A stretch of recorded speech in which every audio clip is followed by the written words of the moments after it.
selling with a customer service perspective. How many of you all, and again, feel free if you're at home, raise your hand, write down, how many of you guys would consider you sell with a customer service perspective? Okay, hardly anybody.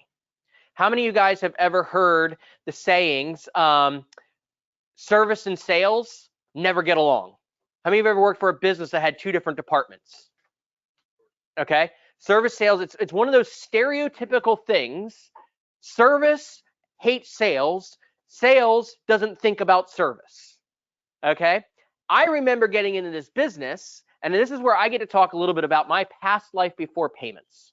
Nate's familiar with the company I work for. He's familiar with the story because him and I've had many conversations around it. It's one of the reasons when I first got into this business and went to work for PayPro back in 2012. And I remember Matt sitting down and saying, Keith, we need your help. The stuff you did at Wildman, bring it into our industry. Because frankly, we are losing so much business out the back door because the sales reps make horrible service people. That's not uncommon, not just in payments, but any business. Okay?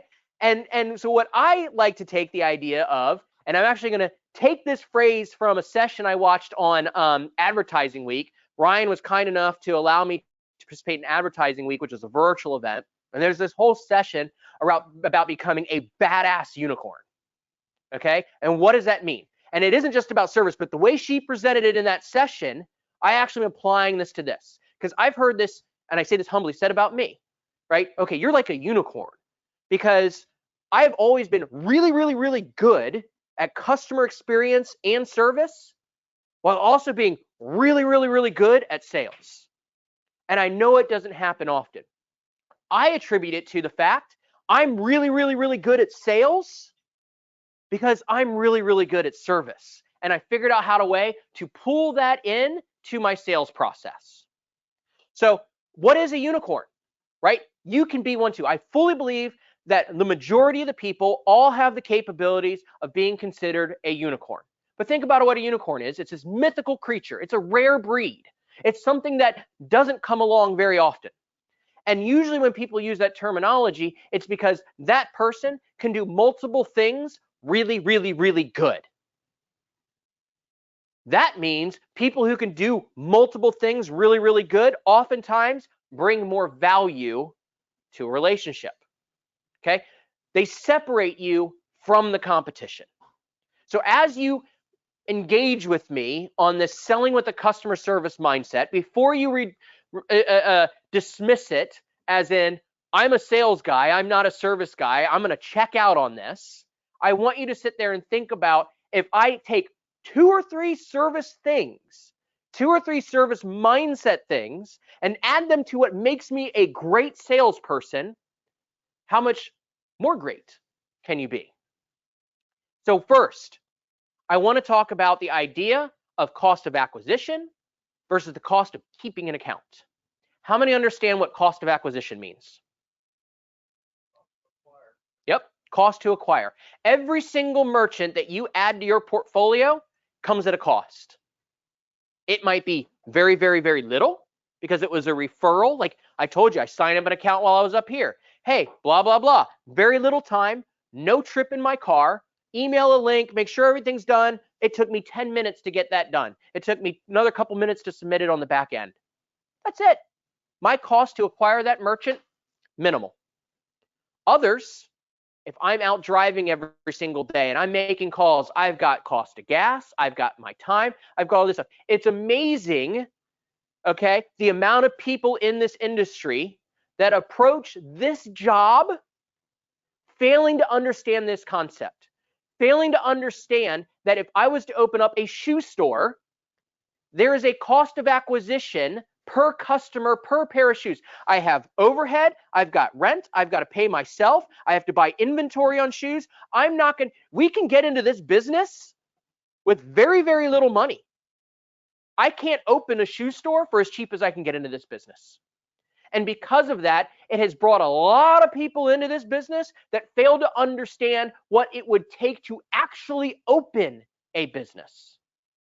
And if you take the concepts of what it takes to open a business and apply it here, you will be immensely more successful. So if you start looking at cost of acquisition for every single merchant, right? How much did it cost you in money, time, and energy? Those three things I talk about investing as opposed to spending. What does it take to gain a client on average? That's something you guys have to do. The other piece of that you have to understand, and this is where the idea of selling with the service mentality comes into play, is there is a cost of a loss. If a merchant quits me, first thing comes to mind, well, that's residuals I lose out on. Oh crap, they canceled within the first 13 months and that's my bonus clawback, so that's money I got paid that I got to pay back. Okay, that's a loss. Understandably, but it's still a loss. Referrals, that's a loss. Okay, they're not a client, they're never going to tell anybody about me. Those are the three biggest ones. And even though you're sitting there looking at the residuals lost, take it times a future income. Most people will look at, okay, if I was making $50 a month on a merchant, man, I lost 50 bucks a month. Take that 50 times 36 times 48. If I have that merchant for the next 60 months and I just lost $3,000, does it feel the same as 50 bucks a month? Nope. So then that means there's a cost to maintain. And when I talk about if we continue, and I say we collectively, because this is an industry bad habit, we sell without any consideration of what's going out the back door. If we can shut the back door and bring them in the front door and they stay in our house fills up. Your residuals fill up. Your portfolios grow at a faster rate. And then you take that times edge and everything else. Holy crap, right? So now all of a sudden you want to look at the cost to maintain. So if I have that, remember that $50 a month might actually be $3,000 that I would have made over the course of the next 60 months if I'd have kept them. And I purposely put in a habit that might cost me $10 a year to say thank you or stay in touch or make an extra trip there. That's well worth the $3,000 I may lose. So that's where we want to move into the idea of selling versus service. Okay, salespeople often make the worst service people. I already mentioned that. But the idea is, what if salespeople didn't? What if the same skills you guys use to sell an account, close an account, were applied to that long game? The same skills were applied to the cost of maintaining that I apply to the cost of acquisition. We are so ready to look at a cost of acquisition. I make $1,000 bonus, I make $200 a month, and if it costs me $600 in time, energy, and whatever it is to get that account, might even be direct. I'm doing Facebook ads and doing this, right? Whatever it is, they're going, yep, every single day. But I'm not adding in the perspective of a cost of maintenance and time, energy, and money. Then they're going to go out the back door.